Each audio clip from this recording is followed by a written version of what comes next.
fenomena meninggalkan Al-Quran atau mengabaikan Al-Quran dalam sisi mempelajarinya dan mentadaburinya. Insya Allah pada kesempatan hari ini kita akan membahas tentang adab-adab mempelajari Al-Quran.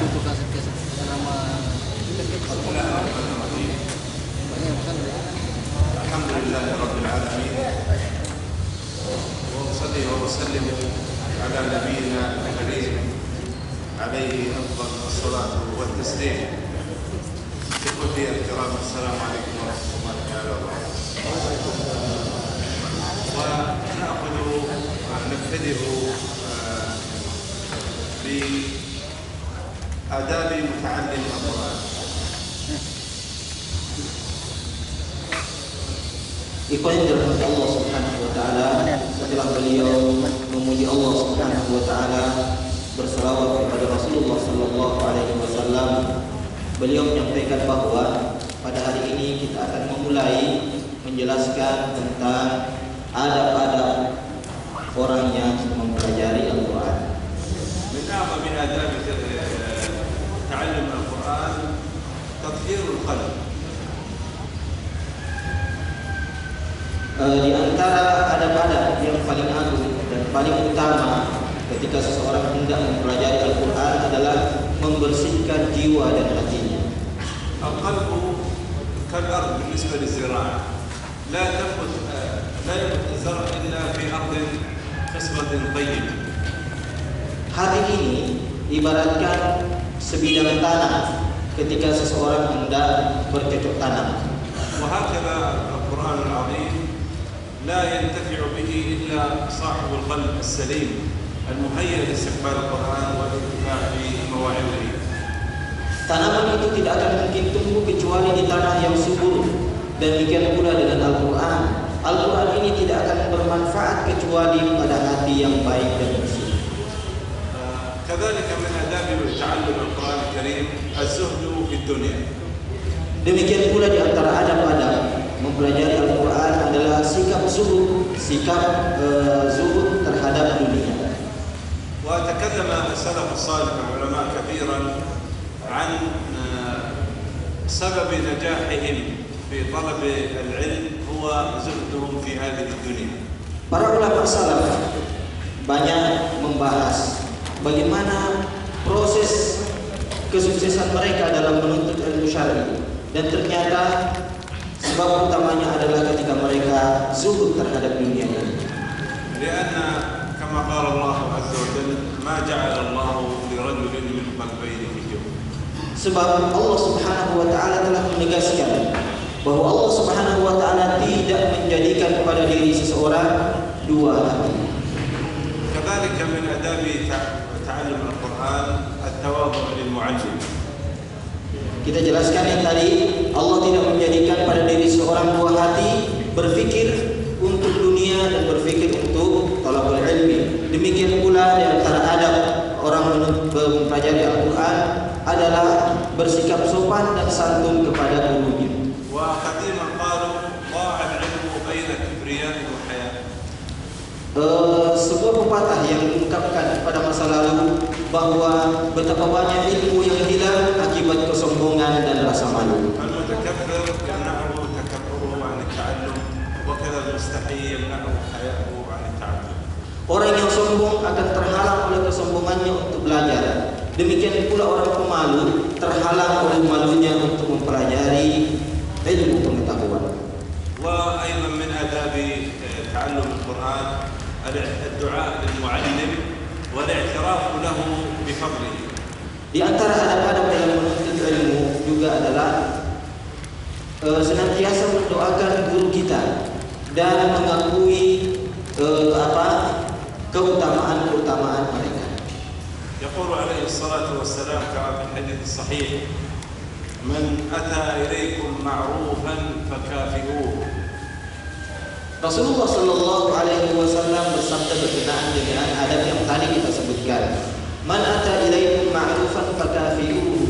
Barang siapa yang mendatangkan kepada kalian sebuah kebaikan, maka balaslah sesuai dengan kebaikan tersebut. فإن لم تجدوا فادعوا له.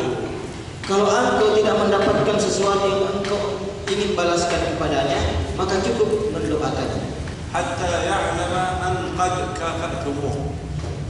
Sampai dia mengetahui bahwa engkau telah membalas kebaikannya. رواه الإمام أحمد وغيره وصححه الألباني. Diriwayatkan oleh Imam Ahmad dan selainnya, dan hadis ini disahihkan oleh Syekh Al-Albani. كذلك هنا يعني من صور الدعاء للشيوخ والاعتراف لهم بالفضل ما قاله الإمام أحمد. Demikian pula dia yang menunjukkan akan adab ini, ya, mendoakan guru-guru kita dan mengakui keutamaan mereka adalah apa yang akan disampaikan Syekh berikut ini. باعترافه لشيخه الشافعي رحمه الله. Apa yang disebutkan, apa yang diriwayatkan dari Imam Ahmad, bahwa beliau sangat mengakui gurunya yaitu Imam Syafi'i. يقول هذا الذي ترون كله أو عامته من الشافعي، يعني العلم الذي تعلمته عندي غالبه أو كله تعلمته من الشافعي. Imam Ahmad mengatakan, apa yang kalian dapati dari saya, apa yang kalian lihat dari saya, ilmu-ilmu yang Anda pelajari dari saya, semuanya, ya, atau sebahagian besarnya dari Imam Syafi'i. قال وما بت منذ 30 سنة إلا وأنا أدعو الله للشافعي وأستغفر له. Beliau pun mengatakan, selama 40 tahun tidak terlewatkan malam-malamku kecuali aku mendoakan Imam Syafi'i. Selama 40 tahun. فليس المقصود أن يبقى الإنسان يدعو للمعلم كل يوم بالتحديد، لكن المقصود هو يعني أن يعترف له بالفضل.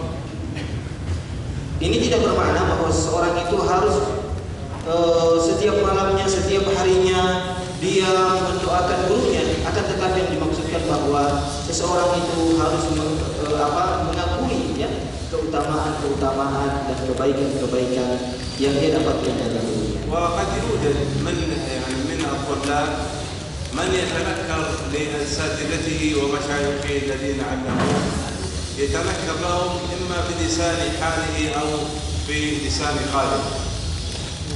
Kita dapati banyak, ya, tulabul ilm, para penuntut ilmu yang pada akhirnya mengingkari kebaikan gurunya. Dia mengingkari mungkin dengan lisannya atau dengan sikap perbuatannya.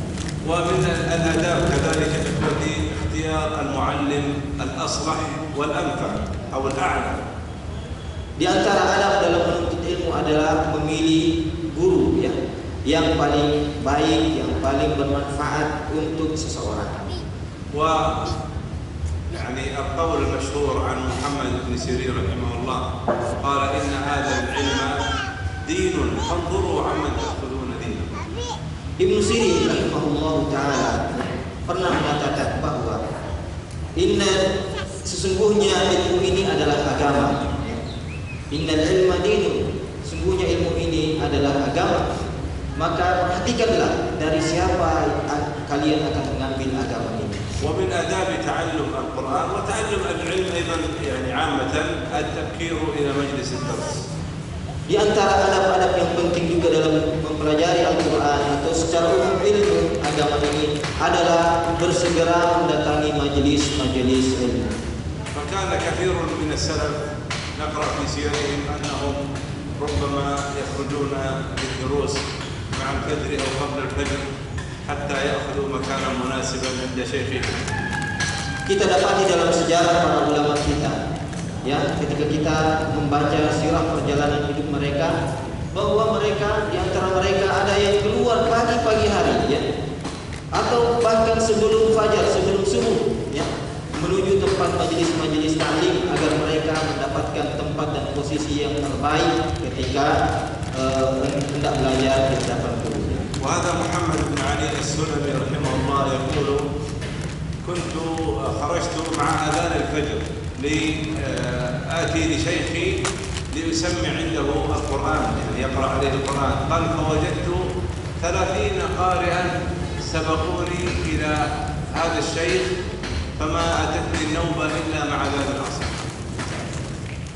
Beliau dan kita dapati salah satu di antara ulama-ulama tersebut adalah Muhammad bin Ali As-Sulami, ya.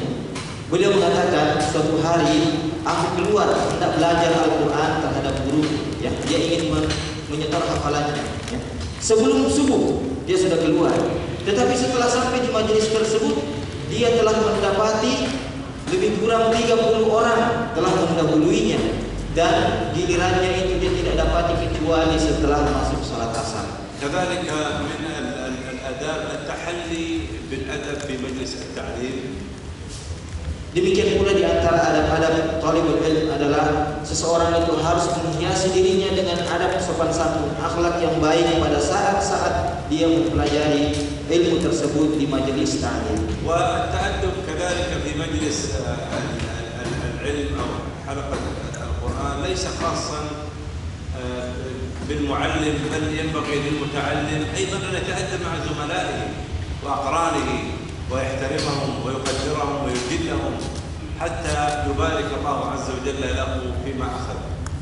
Adab-adab dalam menuntut ilmu ini bukan khususnya bagi seorang guru ketika berada dalam majelisnya, tetapi atau bukan dikhususkan untuk kepada guru saja. Dari seorang murid kepada gurunya dia beradab dan bersopan santun, tetapi seorang murid juga harus beradab dan bersopan santun kepada teman-temannya di majelis ilmu tersebut agar Allah Subhanahu wa taala memberkahi ilmunya. وأيضا كذلك أحيانا المعلم بشر، ربما يخطئ، ربما يغلط في الكلام، ربما ينسى، ربما يغفل. ينبغي أيضا للمتعلم أن يغفر له هذه الزلة ويقول تضيع في بحر حسناته، لا يركز عليها ويضخمها فتكون سببا في بعده عن هذا الخير وهذا العلم. Demikian pula, ya, karena guru itu adalah manusia biasa, tidak terlepas dari kesalahan, alfa dan lupa. Boleh jadi suatu ketika gurunya salah, ya, dalam menyampaikan atau lupa ya tentang beberapa penyampaian. Maka seorang talibul ilm tidak boleh terlalu membesar-besarkan kesalahan gurunya lalu membeberkannya kemana-mana. Ini tidak dibenarkan. Mengapa? Hal ini dapat menghalangi ia dari berkah ilmu yang ia pelajari. هذا ابن عباس رضي الله عنهما يقول دللت طالبا فعززت مطلوبا.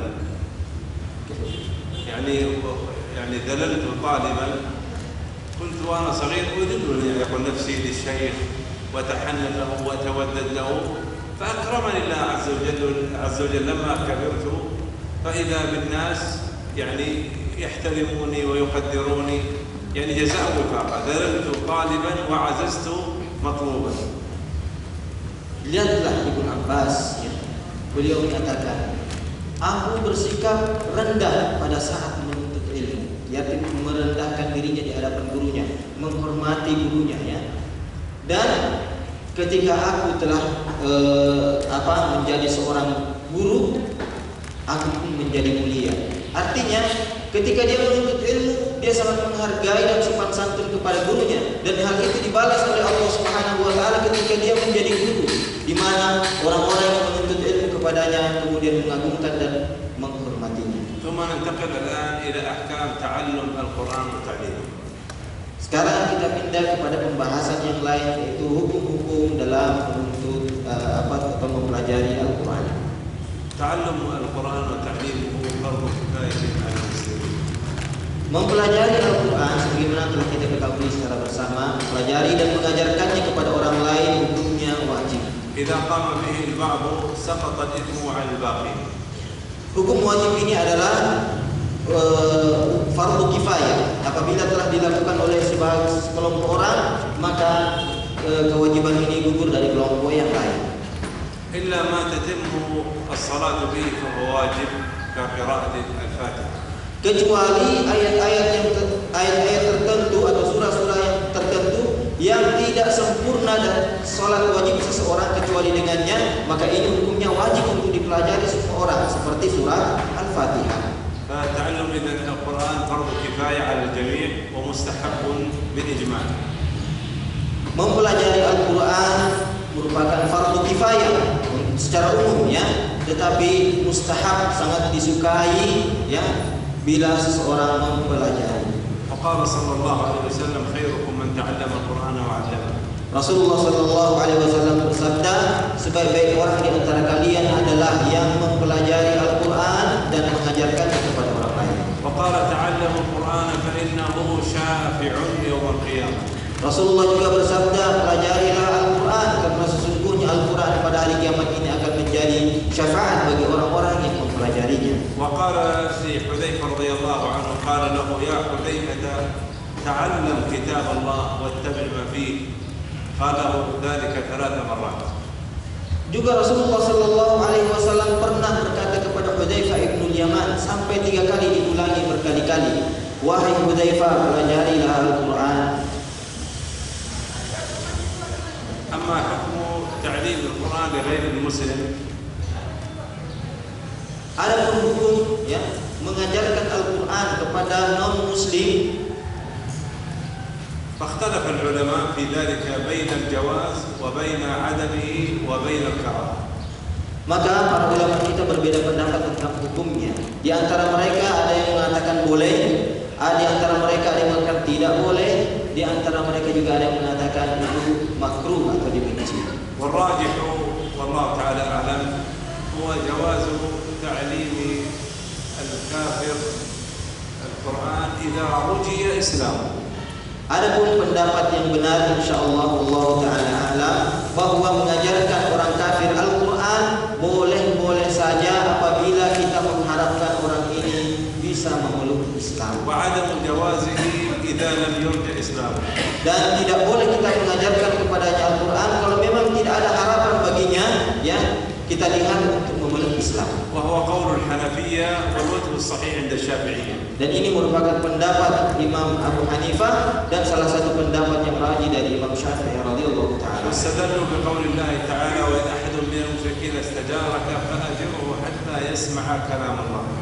Dan dalilnya adalah apa yang difirmankan Allah Subhanahu wa taala dalam surah Al-Ahzab At-Taubah wa in istajaraka fa'ajirhu hatta yasma' kalam Allah. Wa in ahadun minal musyrikin istajaraka. Kalau salah seorang dari orang-orang musyrik itu minta perlindungan kepadamu, maka berikanlah perlindungan itu agar dia bisa mendengarkan Al-Qur'an. والنبي صلى الله عليه وسلم أرسل إلى ملك الروم، أرسل إلى هرقل بالرسالة المعروفة في قوله تعالى بسم الله الرحمن الرحيم من محمد بن عبد الله إلى هرقل عظيم الروم. Dan sebagaimana yang dilakukan oleh Rasulullah sallallahu alaihi wasallam ketika beliau mengirim sepucuk surat kepada penguasa Rum, Herakl, Beliau di dalam suratnya mengatakan Bismillahirrahmanirrahim dari Muhammad Rasulullah sallallahu alaihi wasallam kepada penguasa Romawi. ومن ضمن ما كتب له قوله تعالى يا أهل الكتاب تعالوا إلى كلمة سواء. Dan dalam surat itu beliau sallallahu alaihi wasallam menulis kutipan dari firman Allah Subhanahu wa taala, ya ahlul kitab, wahai ahlul kitab, marilah kepada ajakan kepada satu kalimat di antara kita, yaitu kalimat tauhid. إذن يجوز أن نعلم الكافر القرآن إذا رجونا إسلامه لأنه قد يكون ذلك سببا في إسلامه. Kesimpulannya, maka boleh kita mengajarkan Al-Quran kepada orang-orang kafir bila mana kita mengharapkan dari dirinya dia bisa memeluk agama Islam. Sebab dengan mengajarkannya Al-Quran boleh jadi merupakan sebab utama bagi dia untuk tertarik memeluk agama Islam. وربما إذا علمنا الكافر الذي لا نرجو إسلامه ربما يهين القرآن أو يستعمله في أمور لا تسر المسلمين. Adapun kalau kita mengajarkan orang kafir Al-Quran yang kita tidak harapkan dia bisa memeluk Islam, boleh jadi Al-Quran yang dia pelajarinya nanti ini dia remehkan, dia cemooh, dia ejek-ejek, atau dia gunakan pada hal-hal yang tidak pantas. طيب ننتقل إلى مسألة أخرى حكم الأجرة على تعليم القرآن. Nah, sekarang kita pindah kepada permasalahan yang sangat penting. Bagaimana hukum mengambil upah dari mengajarkan Al-Quran? لا خلاف بين أهل العلم في جواز أخذ الرزق من بيت مال المسلمين لتعليم القرآن. Para ulama kita telah bersepakat dan tidak ada khilaf di dalamnya bahwa seseorang boleh mengambil upah dari baitul malil muslimin, ya, dari baitul malil muslimin untuk mengajarkan Al-Quran dari baitul mal, ya. لأن هذا الرزق نفسه ليس أجرة إنما هو كالأجرة. Sebab rezeki yang diambil dari baitul mal ini sesungguhnya bukan upah, ya, upah, tetapi dia merupakan rezeki dari Allah Subhanahu wa taala. إنما اختلفوا في من يعلم الناس القرآن ويأخذ منهم المال مباشرة. Adapun yang menjadi perselisihan di kalangan para ulama kita adalah seseorang yang mengajarkan Al-Quran kepada orang lain, tetapi upahnya diambil dari orang yang diajarkan Al-Quran tersebut. واختلفوا إلى ثلاثة أقوال. Para ulama kita berbeda pendapat dalam terbagi dalam tiga pendapat. فبعضهم يمنع ذلك ويحرمه. Di antara ulama kita ada yang melarangnya, bahkan mengharamkannya. وبعضهم يجوزه مطلقا. Dan di antara ulama kita ada yang membolehkannya secara mutlak. وبعضهم يقول يجوز عند الحاجة يقيده. Dan di antara mereka pula para ulama kita ada yang membolehkannya dalam ketika seseorang sangat membutuhkannya. وعدم جواز ذلك عند غير الحاجة. Dan tidak membolehkannya ketika memang tidak dibutuhkan. ولعل هذا القول أقرب إلى الصواب. Dan pendapat yang terakhir ini adalah boleh jadi pendapat yang lebih dekat kepada kebenaran. يجمع بين الأدلة ويوافقها. Mengapa? Karena pendapat yang ketiga ini mengumpulkan seluruh dalil-dalil yang ada. لكن المهم هناك ضوابط في أخذ الأجرة على تعليم القرآن. Akan tetapi yang paling penting bahwa di sana ada patron-patronnya ketika seseorang hendak mengambil upah dari mengajarkan Al-Quran. أن نعلم أن الأصل في تعليم القرآن هو الاحتساب. Kita harus mengetahui bahwa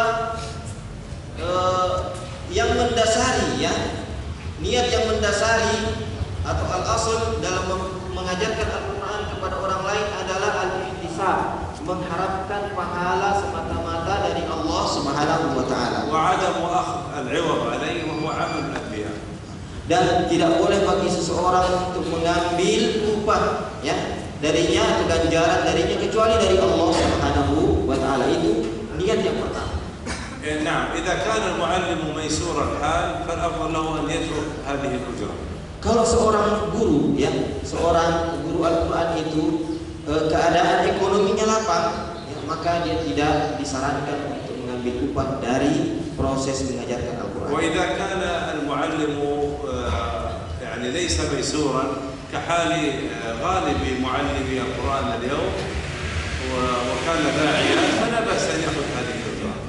Adapun sebaliknya, kalau para guru-guru Al-Quran itu keadaan ekonominya sangat pas-pasan sekali, seperti yang kita dapati hari ini, kebanyakan guru-guru Al-Quran ekonominya menengah ke bawah, maka boleh-boleh saja dia mengambil upah dari mengajarkan Al-Quran. ورجح ذلك ابن تيمية رحمه الله. Dan pendapat ini dikuatkan oleh Syekhul Islam Ibnu Taimiyah rahimahullah. وإذا كان معلمه القرآن من الفقراء فأولى لهم أن يأخذوا أجرة على تعليم القرآن من أن يتكففوا الناس.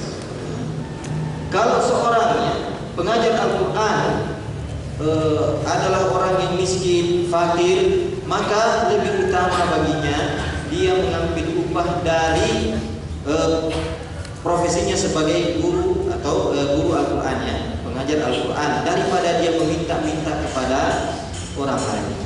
نعم، إذا كان المعلم يجوز له أن يأخذ الأجرة على القرآن وهو محتاج فلا يعني ذلك أن يستغل أوضاع الناس، كأن يكون مثلا في قرية نائية لوحده والناس محتاجون إليه فيبدأ يساويهم بالأجرة على في هذا التعليم. أن يتقي الله عز وجل. Dan kalau kita mengatakan bahwa seorang pengajar Al-Quran boleh mengambil upah dari profesinya mengajarkan Al-Quran, ini tidak bermakna bahwa seseorang itu kemudian mengambil kesempatan emas peluang ini, ya,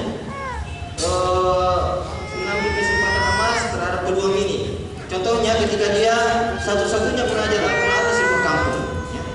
Lalu dia menetapkan tarif yang tinggi, ya, karena dia satu-satunya, sehingga memberatkan orang lain. والقول بجواز أخذ معلم القرآن الأجرة عند الحاجة فيه من المصلحة المحافظة وصون كتاب الله عز وجل في صدور الناس. Pendapat yang membolehkan seseorang mengambil upah dari mengajar Al-Quran, sesungguhnya ada manfaat yang sangat besar, ya. Ada maslahat yang sangat besar, yaitu tetap menjaga keberlangsungan Al-Quran ini berada di dalam hati-hati orang lain karena dia mengajarkannya kepada orang lain. حتى قال أهل العلم إن لم يفتح باب التعليم بأجرة ربما ذهب القرآن في بعض الأمصار. Sampai-sampai, ya, perkataan ahlul ilmi bahwa salah satu kunci mengajarkan upah merupakan salah satu kunci mengajarkan ilmu kepada orang lain, dan betapa banyak, ya, Al-Quran ini hilang, ya, dari hati-hati orang lain karena tidak ada lagi yang mengajarkannya. ثم ننتقل الآن إلى موضوع آخر، موضوع تلاوة القرآن.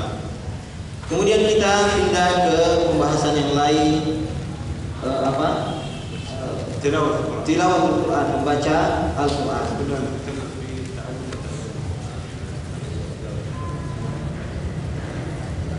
Kita tadi telah membahas tentang bagaimana hukum mempelajari dan mengajarkan Al-Quran. Sekarang kita akan membahas tentang bagaimana hukum membaca Al-Quran. اليوم يعني بعض المسلمين إن لم نقل غالب المسلمين ولا نتشائم، لكن هذا هو الواقع، هجروا تلاوة القرآن. Sangat disayangkan bahwa pada hari ini kita dapati, ya, kebanyakan kaum muslimin, kalau kita tidak mengatakan seluruh kaum muslimin, ya, telah meninggalkan tilawah Al-Quran. فمن مظاهر هجر تلاوة المسلمين للقرآن الانقطاع عن التلاوة فترات طويلة من السنة. Ya, salah satu fenomena yang menunjukkan bahwa umumnya kaum muslimin hari ini telah mengabaikan membaca Al-Quran adalah ketika mereka tidak membaca Al-Quran dalam masa yang lama sekali. فبعضهم لا يتلوه مثلا إلا يوم الجمعة أو في رمضان مثلا. Di antara mereka ada yang tidak membaca Al-Quran kecuali pada hari Jumat, atau bahkan di antara mereka ada yang tidak membaca Al-Quran kecuali hanya pada bulan Ramadan saja. أو مثلا عند نزول المصائب مثلا كوفاة قريب أو حبيب. Atau pada keadaan-keadaan tertentu ketika musibah itu menimpa dirinya, baru dia membaca Al-Quran. Ketika keluarganya, ya, kerabatnya meninggal, istri dan anaknya meninggal, baru dia membaca Al-Quran. ومن المظاهر قلة التلاوة والزهد في أجر التلاوة. Di antaranya pula adalah sedikit membaca Al-Quran, ya, jarang sekali membaca Al-Quran dan tidak mengharapkan pahala atau kurang bersemangat untuk mendapatkan pahala dari Allah Subhanahu wa taala dari membaca. كذلك من المظاهر هجر التلاوة في البيوت. يعني بعضهم ما يتلو القرآن إلا في المسجد، لا يتلوه في بيته. Di antara fenomena, ya, hajrul Al-Quran, ya, meninggalkan Al-Quran adalah seseorang tidak membaca Al-Quran di rumah-rumah mereka. Mereka hanya membaca Al-Quran ketika berada di masjid-masjid Allah Subhanahu wa taala saja. كذلك من مظاهر الهجر اعتناء القارئ بالكم دون الكيف. Ya, di antara fenomena menghajar Al-Quran atau mengabaikan Al-Quran ketika seseorang yang membaca Al-Quran hanya memperhatikan jumlah yang dia baca, tanpa memperhatikan kaifiyat, bagaimana dia membaca Al-Quran secara baik dan benar. الجهل أيضا بأحكام التجويد وعدم تطبيقها أثناء التلاوة. Demikian pula tidak memperhatikan hukum-hukum tajwid ketika membaca Al-Quran. شروط الذهن أيضا أثناء التلاوة. حروف الذهن. Demikian pula عدم الخشوع. tidak khusyuk, ya, tidaklah ketika sedang membaca Al-Quran, ya, pikirannya kemana-mana ketika membaca Al-Quran. عدم الالتزام أيضا بآداب تلاوة القرآن وستأتي معنا إن شاء الله تفصيل. Demikian pula sebahagian orang tidak beradab dan tidak bersopan santun, ya, ketika membaca Al-Quran. عدم الالتزام بآداب حمل ووضع المصحف. Demikian pula tidak iltizamnya, tidak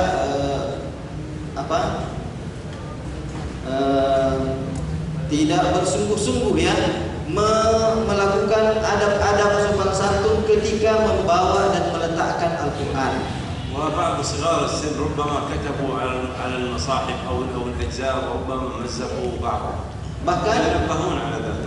Anak-anak kecil, ya, barangkali terjadi di rumah-rumah, anak-anak kecil boleh jadi mencoret-coret Al-Quran atau mensobek-sobek bahagian tertentu di dalam Al-Quran dan didiamkan oleh orang-orang dewasa. كذلك عدم الصبر على هذه العبادة العظيمة. Demikian pula kebanyakan orang tidak bersabar, ya, dalam melakukan ibadah yang agung ini, yaitu membaca Al-Quran. وبعضهم يستغل تلاوة القرآن في مآرب شخصية. يعني في مصالح شخصية، مثلا يقرأ في العزاء لينال أجرا، يقرأ في مناسبات معينة لمصالح شخصية. Ada juga orang-orang yang hanya membaca Al-Quran untuk mendapatkan kepentingan-kepentingan pribadi, ya. Dia contohnya yang boleh sebutkan di sini, dia hanya membaca Al-Quran pada acara-acara tertentu saja ketika dia diundang untuk membaca Al-Quran. كذلك من أعظم المظاهر قراءة القرآن بقصد التبرك فقط دون أن يكون يعني ما يقرأ مجالا للتفكير. Demikian pula salah satu fenomena hajar Al-Quran, ya, meninggalkan Al-Quran adalah ketika seseorang membaca Al-Quran semata-mata berniat untuk tabarruk saja, tanpa ada niatan untuk melaksanakan kandungan Al-Quran. وننتقل إلى أسباب هجر تلاوة القرآن ونجملها في 4 أسباب. Sekarang kita akan menyimpulkan, ya, fenomena-fenomena hajrul Al-Quran atau mengabaikan Al-Quran ini. أعظمها الانشغال بالدنيا. Yang paling pertama, ya, kita simpulkan ini, yang paling pertama adalah terlalu menyibukkan diri dengan urusan-urusan dunia. ومن ذلك الجهل بثمرات وفضائل تلاوة القرآن. Yang kedua, tidak mengetahui, ya, jahil terhadap fadilah dan keutamaan membaca Al-Quran. وأنا ذكرت هنا 24 يعني نقطة في ثمرات التلاوة وفضائلها مستنبطة من الأحاديث والآثار الصحيحة، لكن لا أريد أن أطيل على الإخوة ونحيلهم على كتب السنة في فضائل تلاوة القرآن. Kata beliau, di dalam kitab ini saya menyebutkan 24, ya, fadilah, keutamaan dan buah daripada membaca Al-Quran yang diambil dari hadis-hadis Rasulullah SAW, dan saya tidak ingin menyebutkan di tempat ini karena akan memakan waktu yang lama. وأيضا من أسباب هجر تلاوة القرآن تقديم العلوم الأخرى على القرآن مع أهمية العلوم الأخرى، لكن أحيانا المبالغة والغلو في ذلك يؤدي إلى نسيان القرآن. Salah satu penyebab, ya, seseorang itu menghajar Al-Quran, mengabaikan Al-Quran adalah ketika seseorang tersebut lebih mengutamakan ilmu-ilmu yang lain daripada ilmu Al-Quran. Meskipun kita mengakui bahwa ilmu-ilmu yang lain itu memiliki kedudukan, ya, yang tinggi, memiliki keutamaan, tetapi ketika seseorang berlebih-lebihan menganggap ilmu-ilmu yang lain itu lebih utama, lebih penting, maka dia akan terjerumus kepada hajrul Al-Quran, mengabaikan Al-Quran. كذلك من الأسباب في هجر المسلمين لتلاوة القرآن الحرب المعلنة على القرآن واللغة العربية. Demikian pula, ya, yang menyebabkan seseorang itu meninggalkan Al-Quran atau mengabaikan Al-Quran adalah, ya, perang, ya, yang diumumkan, ya, yang disebarkan di tengah-tengah kaum muslimin terhadap Al-Quran dan lebih khusus terhadap bahasa Arab. ثم ننتقل إلى نقطة وعنصر مهم جدا آداب وأحكام تلاوة القرآن ربما نأخذ فيه طويلا. Dan kita pindah kepada pembahasan yang lain yang sangat penting adalah adab-adab dalam membaca Al-Quran, dan kita insyaAllah akan membahasnya agak lebih mendetail. أولها إخلاص النية لله سبحانه وتعالى في تلاوة القرآن. Adab yang pertama ketika seseorang membaca Al-Quran adalah mengikhlaskan niat kepada Allah Subhanahu wa Ta'ala pada saat membaca Al-Quran. يقول النووي رحمه الله في سياق كلامه عن آداب قارئ القرآن. Imam Nawawi rahimahullah ta'ala berkata ketika menjelaskan tentang adab-adab membaca Al-Quran, وينبغي ألا يقصد أي القارئ ألا يقصد به توصلا إلى غرض من أغراض الدنيا. Beliau mengatakan bahwa sepantasnya orang yang membaca Al-Quran tidak berniat untuk mendapatkan keinginan duniawiyah ketika dia membaca Al-Quran. من مال أو رياسة أو وجاهة.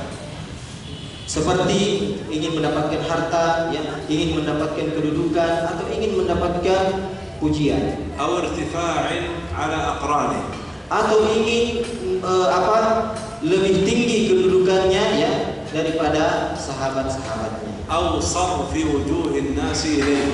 Atau ingin mengalihkan seluruh pandangan orang lain kepada dirinya. إلى آخر ما قال. فيعني هذا مهم جدا أساس الإخلاص أهم أدب من آداب تعلم القرآن وتلاوته.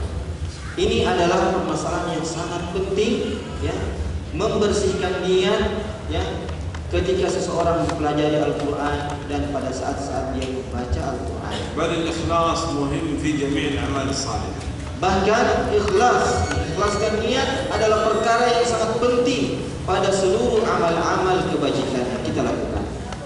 ثانيا من آداب تلاوة القرآن العمل بالقرآن الكريم. Yang kedua, adab yang kedua ketika membaca Al-Quran adalah mengamalkan kandungan isi Al-Quran بتحليل حلاله وتحريم حرامه. dalam bentuk menghalalkan apa yang dihalalkan oleh Al-Quran dan mengharamkan apa yang telah diharamkan di dalam Al-Quran. والامتثال لأوامره والاجتناب عن نواهيه.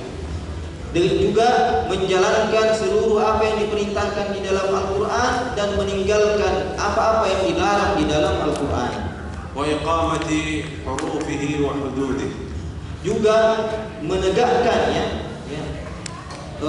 huruf-hurufnya ya. Maksudnya di sini adalah betul-betul melaksanakan hukum-hukum yang terkandung di dalam Al-Quran. وهناك عذاب خاص لمن تعلم القرآن ولم يعمل به. Dan di sana ada hukum secara khusus ya bagi orang-orang yang mempelajari Al-Quran dan tidak mengamalkannya. فجاء في حديث سمرة في حديث الرؤيا الطويلة التي رآها النبي صلى الله عليه وسلم في المنام. Disebutkan di dalam hadis Samurah radhiyallahu taala anhu ya, ketika Rasulullah sallallahu alaihi wasallam menceritakan mimpi yang beliau lihat di dalam tidurnya. نعم.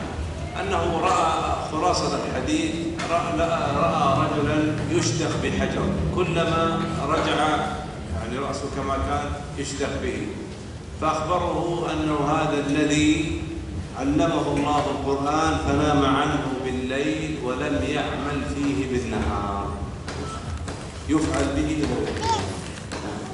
Di dalam hadis itu, ya kesimpulannya secara singkat disebutkan oleh Syekh bahwa Rasulullah Sallallahu Alaihi Wasallam melihat di dalam mimpinya ada seseorang ya, yang dihantamkan kepalanya dengan batu besar ya.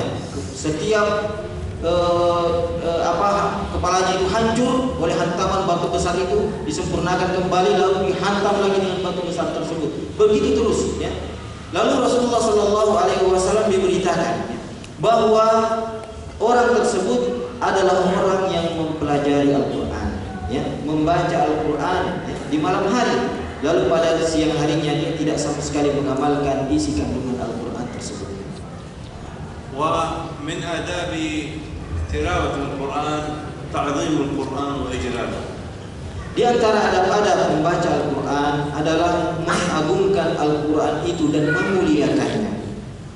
يستشعر أنه يناجي ربه وهو يتلو القرآن وأن الله تعالى يناجيه أيضا. Seseorang yang membaca Al-Quran hendaknya merasakannya di dalam hatinya bahwa pada saat-saat dia membaca Al-Quran dia sedang bercakap-cakap dengan Allah Subhanahu wa taala dan Allah Subhanahu wa taala sedang bercakap-cakap dengan dirinya. يتجنب اللغو والحديث والضحك والأشياء غير لائقة أثناء التلاوة. Oleh karenanya dengan perasaan seperti ini dia menghindarkan dirinya dari sikap-sikap yang tidak pantas, dari sikap-sikap yang tidak baik, dari perkataan-perkataan yang tidak pantas dan tidak baik. ومن الآداب تلاوة القرآن على طهارة.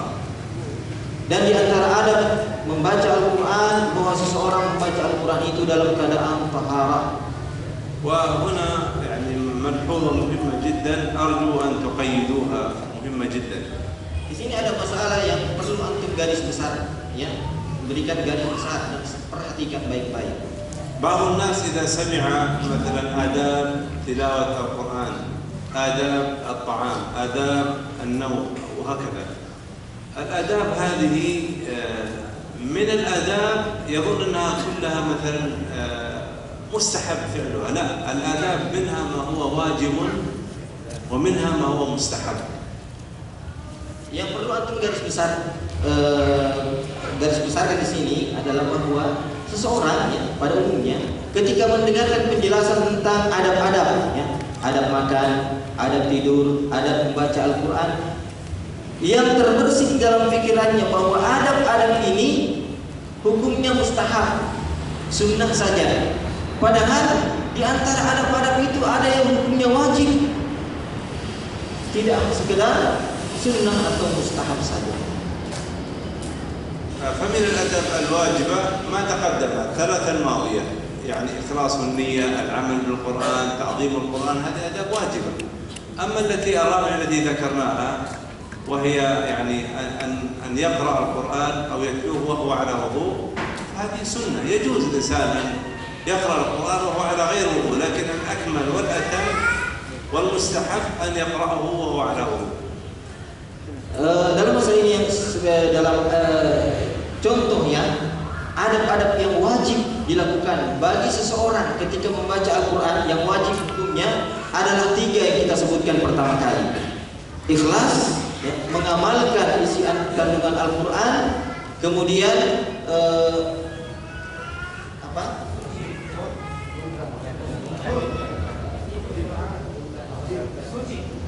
tidak.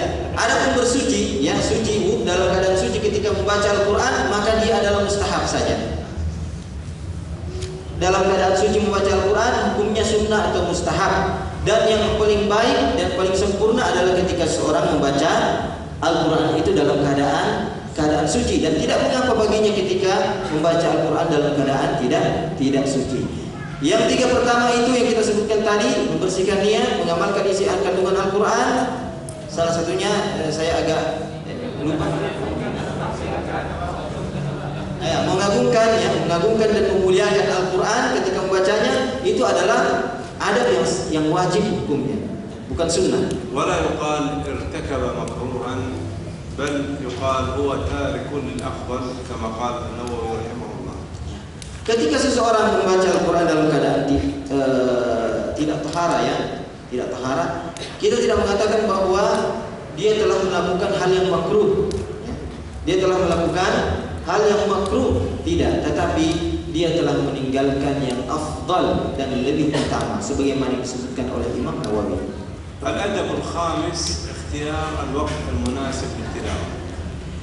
Adab yang kelima adalah memilih waktu dan momen yang tepat untuk membaca Al-Quran. وقراءة القرآن تجوز في كل وقت من الأوقات، ليس هناك نهي في وقت معين. Walaupun pada dasarnya membaca Al-Quran itu boleh di setiap waktu, tidak ada waktu-waktu terlarang untuk membaca Al-Quran, tidak seperti salat. لكن هناك أوقات فيها يعني لها مزية، مثلا في الليل مثلا أو بعد الفجر مثلا. المهم أن يقرأه وهو مرتاح البال حتى يستفيد من التلاوة. Di antara waktu, di sana ada waktu-waktu yang memiliki kekhususan tersendiri ya, bahkan memiliki keutamaannya. Seperti pada malam hari atau setelah sholat subuh, dia membaca Al-Quran. Tujuannya apa? Agar pada saat dia membaca Al-Quran, pikirannya betul-betul terkonsentrasi terhadap Al-Quran tersebut. Pikirannya tidak tersibukkan dengan hal-hal yang lain, agar dia benar-benar bisa mengambil manfaat dari apa yang dia baca. كثير من المسلمين اليوم يقرؤون القرآن في الأوقات المفضولة، يعني إذا كان هو مجهد منهك بعد يعني أن يتعب تماما يبدأ يقرأ القرآن، ما يستفيد كثير من القراءة، ربما نعس وربما مل وترك القراءة. Di antara kaum muslimin ya, yang kita dapati sekarang memilih waktu-waktu yang tidak tepat untuk membaca Al-Quran. Pada saat-saat dia sibuk barangkali ya, atau pada saat-saat dia telah lelah, capek ya, dari pekerjaannya, baru dia membaca Al-Quran. Pada keadaan seperti ini, dia tidak mungkin dapat konsentrasi membaca Al-Quran ya. Boleh jadi dia ngantuk ketika membaca Al-Quran, atau boleh jadi beberapa lembar dia baca dia sudah bosan terhadap Al-Quran karena memang dia lelah dan capek. كذلك الأدب السادس أن يختار مكانا مناسبا. Di antara adab yang keenam disebutkan oleh Syekh di sini adalah memilih tempat yang baik dan tepat untuk membaca Al-Quran. يستحب أن تكون التلاوة في مكان مناسب يليق بكتاب الله عز وجل. Ya, sepantasnya seseorang ketika membaca Al-Quran memilih tempat yang baik, tempat yang pantas di mana di situ dibaca Al-Quran. ولذا استحب جماعة من العلماء القراءة في المسجد، قالوا لأنه أبعد عن التشويش ونظافة البقعة وطهارتها، فينبغي للمسلم أن يلحظ هذا الشيء. بعضهم يقرأ القرآن وسط إزعاج الأولاد، لا هو قرأ القرآن في البيت طيبة، لكن يلحظ أيضا ألا يكون هناك مشوشات بحيث أن تصرفه عن القراءة أو التدبر أو الانتفاع بالقراءة. Seorang yang hendak membaca Al-Quran hendaknya memilih tempat yang baik dan pas. Oleh karenanya para ulama kita mengatakan bahwa sebaiknya ya, seseorang itu membaca Al-Quran di masjid. Mengapa? Karena masjid itu adalah tempat yang paling baik, tempat yang paling tepat, jauh dari kebisingan dan keributan, sehingga seseorang dapat betul-betul konsentrasi terhadap bacaan Al-Qurannya. Sebagian orang memilih membaca Al-Quran di tengah-tengah keributan anak-anak yang sedang bermain. Benar, boleh seseorang, bahkan dianjurkan seseorang untuk membaca Al-Quran di rumahnya. Tetapi ketika anak-anak itu sedang ribut bermain, dia tidak bisa konsentrasi membaca Al-Quran. ولذلك ذكر القرطبي رحمه الله أن من آداب تلاوة القرآن ألا يقرأ في الأسواق ولا في مواطن اللغط واللغو. Oleh karenanya Imam Al-Qurtubi ya, menyebutkan di dalam kitabnya salah satu adab membaca Al-Quran adalah bahwa seseorang itu tidak boleh membaca Al-Quran atau tidak disarankan untuk membaca Al-Quran di pasar-pasar atau di tempat-tempat keramaian yang menyibukkan dirinya. أما القراءة في الطريق وعلى الراحلة ونحو ذلك الصحيح أنها جائزة غير مكروهة إذا لم يعني ينشغل القارئ عن هذه القراءة. Adapun membaca Al-Quran pada saat kita dalam perjalanan atau pada saat kita di atas kendaraan, maka pendapat yang benar adalah boleh seseorang membaca Al-Quran pada keadaan-keadaan tersebut sepanjang dia tidak tersibukkan pikirannya dengan hal-hal yang lain dan dapat konsentrasi membaca Al-Quran dan mentadabburinya. وقد قرأ النبي صلى الله عليه وآله وسلم القرآن على راحلته يوم فتح مكة.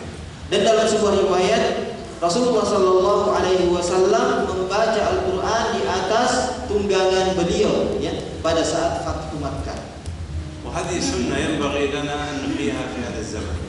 Dan sunnah ini adalah sunnah yang sepatutnya kita hidupkan di zaman sekarang ini. يعني ربما تركب السيارة تذهب أماكن بعيدة أو الطائرة أو الباخرة، فإذا تيسر لك قراءة في وقت معين فاقرأ القرآن، هذه سنة هجرها الناس في هذا الزمان. تعال الدبر إذا كان ما في تشويش، يعني أهم شيء يكون في مشقة عليها. Baik. Maka sepantasnya ya bagi kita hari ini untuk menghidupkan sunnah yang telah diabaikan bahkan ditinggalkan oleh sebagian besar atau umumnya kaum muslimin. Maka ketika kita berada dalam sebuah perjalanan, ya, berada di dalam mobil, ya, dalam pesawat, dalam kapal laut, ya, maka pilihlah waktu-waktu yang tepat ya untuk membaca Al-Quran. Bahkan ketika saya tanya kepada Syekh di atas motor, ya, maka boleh saja kalau seseorang itu tidak tersibukkan ya dengan bacaan Al-Qur'annya tersebut dengan perkara-perkara yang lain. لكن لا يبالغ الواحد يقود الدباب ويبدأ يسمع لنفسه وينسى الناس ويصيب ولا سمح الله مقول يقول والله الشيخ قال لا تروح الدباب. Tetapi seorang dalam masalah tidak boleh berlebihan ya. Mentang-mentang sudah mendengarkan muhadarah ini, lalu dia pada saat mengendarai motor dia sibuk membaca Al-Qur'an, lalu terjadi musibah, la subhanallah menimpa dirinya, lalu dia mengatakan, saya tadi bilang begitu, membaca Al-Quran di motor. يعني الواحد يكون ينتبه إذا كان يقود هذه السيارة وكذا، لا يعني لا ضرر ولا ضرر، ينتبه الإنسان. أقول إذا كان راكب. Kata beliau, ya, seorang harus betul-betul memperhatikan ya masalah ini dan konsentrasi ya. Dia tidak boleh melebihkan satu di antara keduanya, karena la darara wala dirar, tidak boleh mendatangkan mudarat, tidak boleh memberi mudarat dan tidak boleh mendatangkan mudarat. نعم، يعني إذا قرأ من حفظه مما يحفظ جيدا أظنه لا ينشغل كثير، لكن لا وهو يسوق يأخذ مصحف وينظر كذا لا ينبغي له ذلك. Adapun ketika dia membaca dari hafalannya ya, dia menghafal, maka ya, insya Allah ini tidak akan menyibukkan dia dari pekerjaannya menyetir kendaraan. Adapun ketika dia membaca dari mushaf, maka ini ya tidak baik ya, karena ini bisa membahayakan dirinya dan orang lain. سابعا من الآداب حسن الآداب المستحبة طبعا حسن الجلسة واستقبال القبلة. Dan di adab yang ketujuh ya, ketika membaca Al-Quran, dan ini adalah adab yang mustahab ya, sunnah, adalah memperbaiki duduk ya ketika membaca Al-Quran dan menghadap kiblat. ويستحب له أن يستقبل القبلة لأنه أفضل اتجاه. نقول يستحب لا يجب. Kita mengatakan bahwa adab ini adalah mustahab, sangat disukai ya, dan bukan wajib ya. Apalagi ketika seseorang menghadap kiblat, karena memang kiblat itu adalah arah yang paling baik. لأن الله تعالى يقول فولِ وجهك شطر المسجد الحرام حيثما كنتم فولوا وجوهكم شطره. Karena arah kiblat ini secara khusus disebutkan di dalam Al-Qur'an, bahkan diperintahkan oleh Allah Subhanahu wa taala, dan palingkanlah, arahkanlah wajahmu ke Masjidil Haram wa haitsuma kuntum fawallu wujuhakum syatra, dan di mana saja kalian berada maka arahkanlah wajah kalian ke arah Masjidil Haram.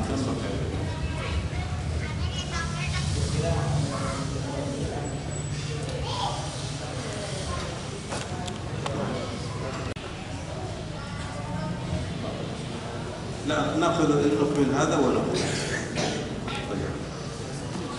يقول الإمام النووي رحمه الله هنا يقول في استقبال القبلة وهو الأكمل عن استقبال القبلة، يقول وهو الأكمل الاستقبال القبلة. Imam Nawawi rahimahullahu taala ya, dalam masalah menghadap kiblat ketika membaca Al-Qur'an, beliau mengatakan menghadap kiblat dalam membaca Al-Qur'an adalah yang paling sempurna. قال ولو قرأ قائما أو مضطجعا أو في فراشه أو غير ذلك الأحوال جاز، يعني يجوز وله أجر، لكن دون الأول، يعني دون استقبال القبلة، هذا كان أكمل وهذا فيه خير. Adapun ketika seseorang membaca Al-Qur'an ya, berdiri, baring, atau di atas tempat tidurnya, di atas kasurnya, atau keadaan-keadaan yang lain selain yang pertama tadi, maka boleh saja bagi dia untuk membaca Al-Quran pada keadaan-keadaan tersebut. Tetapi keutamaannya di bawah keutamaan posisi yang pertama, yaitu duduk menghadap kiblat.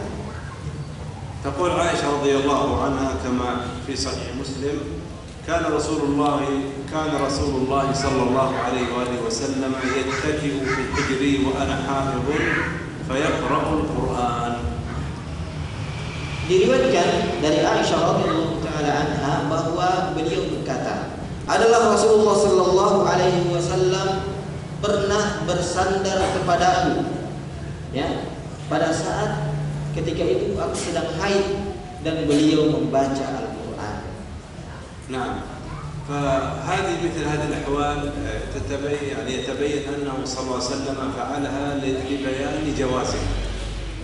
Keadaan ini dapat diambil kesimpulan darinya bahwa Rasulullah sallallahu alaihi wasallam ya membolehkan ya seseorang itu membaca Al-Quran pada keadaan-keadaan di mana dia bersandar dan keadaan-keadaan yang lainnya. ويؤخذ أيضا من ذلك أنه صلى الله عليه وسلم كان يقرأ القرآن في سائر أحواله. Dari hadis ini pula dapat kita mengambil kesimpulan bahwa Rasulullah sallallahu alaihi wasallam membaca Al-Quran pada setiap keadaannya.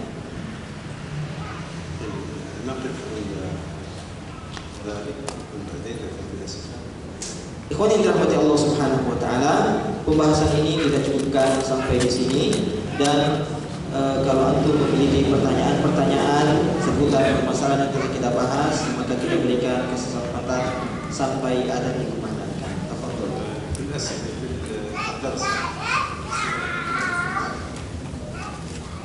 Beliau mengharapkan pertanyaan-pertanyaan antum seputar apa yang telah kita bahas atau apa yang telah dibahas pada hari-hari yang telah lewat.